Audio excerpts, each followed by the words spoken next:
देश से हर कोने कोने से लगातार जो है इस वक्त एक ही खबर सामने आ रही है और वो भी लव जिहाद। हिंदू लड़की का बार बार धर्मांतरण करवा दिया जा रहा है तो कहीं टुकड़े मिल रहे हैं। यहाँ पर लोगों से करेंगे बातचीत और जानेंगे आखिर मुस्लिम युवक बार बार लड़कियों को फंसाते हैं, जाल बिछाते हैं और फिर उनका धर्मांतरण करवाते हैं। आपकी चॉइस ही बेकार है, अंधा भक्तू, ठीक है ना भाई। एक बार ना बजरंग दल ज्वाइन करो, राम मंदिर की जगह ना एक अच्छी यूनिवर्सिटी बनवा दो। जय श्री राम। मुसलमान जो है किसी भी गैर लड़की से शादी नहीं कर सकता, क्योंकि हिंदू जो है ना आज ना अपने ग्रंथ को पढ़ता है ना रामायण किसी प्रकार के ना पढ़ नहीं रहा है। नहीं लगता लव जिहाद के जो है मामले लगातार सामने आएंगे? किस चीज़ के बारे में? का मामला लगातार बढ़ रहा है। मैम मैं तो एक ही बात बोलूँगा कि जितने भी हिंदू समाज के लड़के हैं ना, ये कोई वो नहीं है कि मतलब मुसलमानों से हेट है, ऐसा तो कुछ है नहीं। बट ये कि भैया सबसे बड़ी गलती तो उन्हीं की है जो वहाँ पे देखते हुए जा रहे थे। उनको देखना चाहिए था। अब कल को उनके परिवार को होता कुछ, तब कुछ नहीं करते क्या वो? अभी मैंने देखा वीडियो में, न्यूज़ में, एक अंकल जा रहे थे, देखते हुए जा रहे थे। अब वो लड़का उसके चक्कू भी मार रहा है। मतलब यार इतना हिलेरियस, मतलब बिल्कुल ही उस आदमी को कुछ दिखाई नहीं, मतलब ऐसे गलत बात है। मेरा सवाल ये भी है कि बार बार जो है हिंदू लड़कियों के साथ अगर आप देखो तो बार बार ये मामला सामने आता है कि मैम देखो, सबसे पहले तो मैं एक चीज़ बोलूँगा, लड़कियाँ बुरा मत मानना। हाँ। बिल्कुल भी बुरा मत मानना, आपकी चॉइस ही बेकार है। आपको ये नहीं दिखता कि मतलब आपके 1 साल होती है आपके साथ रिलेशनशिप में, आप उसको मतलब सब कुछ मान लेते हो यार। इसमें आपकी गलती है ना, आप उसको अपने सारे सीक्रेट बता रहे हो। इसमें हम क्या करें? मैं कहाँ जाती हूँ, मैं क्या खाती हूँ, मैं क्या पहनती हूँ, आप सब कुछ बताने लग रहे हो उसे। तो लड़के क्यों छिपाते हैं? अगर सच्चा प्यार अगर इतना सच्चा है ना, प्यार होता मतलब आज के ज़माने में प्यार का मतलब खत्म। नहीं है, बिल्कुल सच बताऊँ। तो आपको क्या लगता है जो साक्षी का कातिल है उसको किस तरह की सजा और या हमारे देश में किस तरह का कानून बनना चाहिए ताकि एक तो मैं सबसे पहले ना वो उठाना चाहूँगा अपोजिशन पार्टी के बारे में। जो अपनी करंट गवर्नमेंट है ना, वो कितना भी कर ले, अपोजिशन पार्टी कहीं से भी एक पॉइंट उठा के ले आएगी, नहीं भैया यहाँ पर ऐसे करेंगे तो हमारे कॉन्स्टिट्यूशन का उल्लंघन हो जाएगा, ऐसे हो जाएगा। भाई मैं एक योगी गवर्नमेंट का वो देना चाहूँगा एग्जांपल। ऐसे मत समझना कि मैं कोई अंधा भक्त हूँ, ठीक है ना। One of the best government ever, BJP सबसे बेस्ट एजुकेशन के मामले में भी। एंड वही क्रिमिनल वाला आपने देखा होगा ना, कितना गाड़ी वाड़ी पलटा देते हैं। मतलब आप ये जा रहे हैं कि योगी आदित्यनाथ ने जो भी एक्शन लिए हैं उत्तर प्रदेश में, मैं तो फुल समझ करता हूँ, बिल्कुल बेस्ट है, वो एकदम सही है। तो आपको क्या लगता है कि मतलब योगी का जो अभी पकड़ा था यूपी में, सीधे पकड़ा उसे। आने वाले टाइम में वही बनेगा प्रधानमंत्री, वही बनेगा, उन्हीं को बनना चाहिए। 2029 में वही बनेगा। आपको नहीं लगता दिल्ली में भी योगी की गूंज जो है होना क्या चाहिए? वही होना चाहिए, योगी जी आने चाहिए। मैं कह रहा हूँ, मैं शुरू से बोल रहा हूँ। एक चीज बोलूँगा कि भाई एक चीज़ सुन लो भाई, मेरे जितने भी हिंदू भाई हैं भाई, एक बार ना बजरंग दल ज्वाइन करो। मैं सच बोल रहा हूँ, बजरंग दल, मैं खुद हूँ भाई, मैं मजाक नहीं कर रहा, मैं खुद हूँ। उनकी सिर्फ बातें ही हैं, वो एक्शन नहीं लेते हैं, वो खाली अपना बढ़ावा देते हैं। अरविंद केजरीवाल की जी आप जी बात कर रहे हैं। बिल्कुल बिल्कुल। एक नंबर का फ्रॉड इंसान है, एक नंबर का। मैं मुंह पे बोल सकता हूँ, और बताओ, एक नंबर का फ्रॉड इंसान है। सेफ्टी को लेकर के कुछ भी 1% भी नहीं है, 1% भी नहीं है। वो अपने घर में घर से सही कर ले, उसके बाद बाकी वो करेगा। एक नंबर का फ्रॉड इंसान है। अपनी वाहवाही लूटते हैं, काम नहीं कर रहे हैं। उनको पता है क्या आता है, उनको बस एक चीज़ बोलनी आती है, राम मंदिर की जगह ना एक अच्छी यूनिवर्सिटी बनवा दो और हिंदू मुस्लिम जितने भी है फॉरेन के स्टूडेंट पढ़ लो आगे। और वो मोदी बारे में ऐसा बोलता है ना, वो सिर्फ राष्ट्रसभा में बोल सकता है, परवीन नहीं बोल सकता ऐसा। आज आपको मैं एक चीज़ बताऊं, आप खुद ही बताना मुझे भाई, आप सभी बताना, ठीक है। मोदी गवर्नमेंट से पहले ऐसा कौन सा देश था जो हमें जानता था? कोई नहीं जानता था, कोई भी नहीं। आज G20 में बैठा हुआ है, अध्यक्ष है उसका।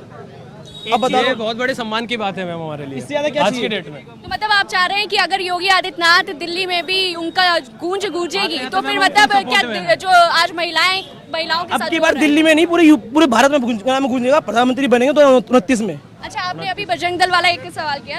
धीरेन्द्र शास्त्री ने कहा कि अगर ये सनातन धर्म पूरा बन जाए तो आज जो है महिलाओं के साथ जो लड़कियों के साथ हो रहा है वो नहीं। अत्याचार बहुत कम हो जाएगा, आने वाले पहले से था वो। अभी आपको ये पता है कि मुगल शासन आया, ये आया, वो उसके वजह सारा सिस्टम बिगड़ गया। अखंड भारत था, वो अखंड भारत होगा, कुछ टाइम में होगा ये। और उसकी मैम मुहिम चालू हो चुकी है और आने वाले टाइम में होके ही रहेगा। आपने वो भी देखा है, नया संसद भवन में देखा हमने, पूरा अखंड भारत है। इसका मतलब क्या है कि शुरुआत हो चुकी है, शुरुआत हो चुकी है और ये कहीं ना कहीं होगा, आगे चल के बिल्कुल भाई होगा। मैं एक चीज़ बोलना 100% चाहूँगा भाई, जितने भी है मेरे भाई बंधु, भाई आज सपोर्ट नहीं करोगे ना तो कल को आपको ही नुकसान है, सच बोल रहा हूँ। अच्छा, लव जिहाद का मामला जैसे देख रहे हैं कि लगातार बढ़ रहा है, ठीक है, आपको नहीं लगता कि मतलब बार बार हिंदू लड़कियां ही क्यों शिकार हो रही हैं? ऐसा होता है कि हिंदू लड़कियां उसमें ज़्यादातर सभी लड़कियां होती है, लेकिन धीरे धीरे लेकिन मेन क्या होता है, जब हिंदू लड़की पे आती है तो बात उठती है, उठनी भी चाहिए। जब उठती है उसमें सभी लड़कियों पे बात उठनी चाहिए, लेकिन जब क्या होता है कि हिंदू लड़की पे बात आई तो पूरे में उठ गई, उठनी भी चाहिए बात ये। और चीज़ बताऊँ, ये काम होता ही नहीं, स्पेशली बोल रहा हूँ, नहीं होता।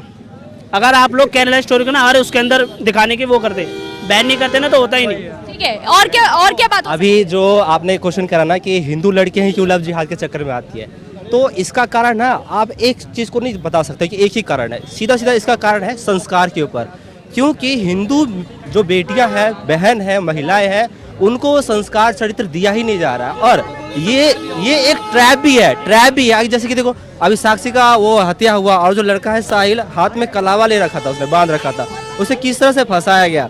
सच तो ये है कि हम कहीं ना कहीं एक नॉलेज से अपने ही उद्देश्य से भटक चुके हैं, क्योंकि हिंदू जो है ना आज ना अपने ग्रंथ को पढ़ता है ना रामायण किसी प्रकार के ना पढ़ नहीं रहा है, जिसके कारण क्या हो रहा है, उसे लैक ऑफ नॉलेज हो रहा है, जिसके कारण संस्कार लड़की को नहीं दिए गए। संस्कार लड़की को दिए जा रहे हैं, लेकिन जो उसको आवश्यकता है ना इस टाइम पे जो जागरूक समाज में होना चाहिए वो उसको नहीं मिल रहा है, जिसके कारण अब मुसलमान लड़के को देख लो ना, उसको मदरसे में, ठीक है ना, उसके मौलाना होते हैं, एक चीज पढ़ाते हैं कि बेटा तुमको जिहाद करना है और जिहाद के रास्ते पे चलना है। मतलब जो उसने किया वो जिहाद था। सुन, बिल्कुल जिहाद था वो, जो आज मारना जिहाद था। सुनो, कुरान के सूरा 2.216 में लिखा हुआ है कि जिहाद क्या है, जिसमें तुम किसी भी लड़की से, मुसलमान जो है किसी भी गैर लड़की से शादी नहीं कर सकता। अगर वो शादी करेगा तो वो सीधा उसे अपने जिहाद के रास्ते पे ले जा रहा है, उसे बदला लेगा। क्योंकि आज में भी लिखा है कि मोमिन तुम कोई भी किसी प्रकार की गैर हिंदू गैर से बदला करना। किसी को मार के जिहाद पाना कहाँ का न्याय है? जिहाद है, सीधा जिहाद है, लव जिहाद है। जिहाद कई प्रकार के हो सकते हैं और गजवा हिंद का इसका सपना है ना, मर के भी कभी साकार नहीं होगा। और आने वाले टाइम पे योगी की सरकार होगी, बुलडोजर नीति चल जाए। जय श्री राम, जय श्री राम, जय श्री राम। आपको नहीं लगता लव जिहाद के जो है मामले लगातार सामने आ रहे हैं, देश की बेटियां जो हैं वो लगातार, आपसे सवाल ये है कि किस तरह से देश की बेटियों को बचाया जाए, लगातार जो है लव जिहाद का शिकार हो रही हैं, कुछ कहना चाहेंगे? कुछ तो बताइए, कुछ कानून तो होने चाहिए ना कि लड़कियां सुरक्षित रहें। कॉल पर इतना इम्पोर्टेंट। आपका नाम क्या है? शिवम। अच्छा शिवम, आपको नहीं लगता कि लव जिहाद के मामले बढ़ रहे हैं, और जब धर्मांतरण होता है तो उनको टुकड़े और यही इसको लेकर आप क्या कहना चाहेंगे? I don't have words. देखते तो होंगे, अखबार भी पढ़ते होंगे, आप ये मत सोचो कोई हिंदू मुस्लिम है, बस ये सोचो आप एक इंसान हो। हाँ जी, मैं तो यही तो सोचता हूँ, इंसान एक की इंसान प्रतिक्रिया है। दो ना उसी की तरह। बार बार केसेस बढ़ते जा रहे हैं लगातार। हाँ जी, बढ़ रहे हैं, केसेस तो बढ़ रहे हैं। मैम लगातार जो है लव जिहाद के केसेस बढ़ते जा रहे हैं, इसको लेकर के आप क्या कहना चाहेंगे? मैं इस बारे में भी कुछ नहीं कहना चाहती, सॉरी। देश की बेटी का सवाल है, आप भी एक बेटी हैं इस देश की, आपने कितने सारे केसेस देखे होंगे, रोज इंस्टाग्राम और उसमें आपने एक्टिव रहते हो, आप देखते होंगे। आई नो, मैंने देखे हैं ऐसे इंसानों के साथ तो फांसी से बेहद, जैसे लोग तड़पा के मारते हैं उनको वैसे तड़पा के ही मारना चाहिए, ताकि उनको का कानून बनना चाहिए, ताकि उनको जिस तरीके से वो बिहेव करते हैं ना उसी तरीके से उनके लिए भी बनना चाहिए। मतलब एक होता है, एक तो आजकल की लड़कियों को देखा जाए तो वो हिंदू लोगों को छोड़ करके पता नहीं क्यों जो मोमडन होते हैं उनसे फ्रेंडशिप करती हैं। एक्चुअली देखो, मैं कहना चाहूँगी लड़कियां भी कुछ आज की डेट में गलत कर रही हैं, अगर उनको इतना है तो लड़कियां भी सोच समझ के चले, इस तरीके से वो कर रही हैं। और एक्चुअली जहाँ तक मैंने भी इतना देखा था कि वो 16 साल की थी आई थिंक, हाँ साक्षी, एंड और उसमें उसने एक लड़के को छोड़ के आई थिंक दूसरे से भी करी थी, तो वो भी गलत था और उसे पैसे नहीं करना चाहिए था। और लड़के ने बहुत गलत किया इस तरीके से। तो उसके लिए तो मैं यही बोलूँगी, जिस तरीके से उस तड़पा के मारा गया तो उसी तरीके से उसको भी वही बिहेव करना चाहिए जो उसके साथ किया गया। तो मतलब आप चाहती हैं कि जो साक्षी का कातिल है उसको भी इसी तरह की सजा मिलनी चाहिए? बिल्कुल।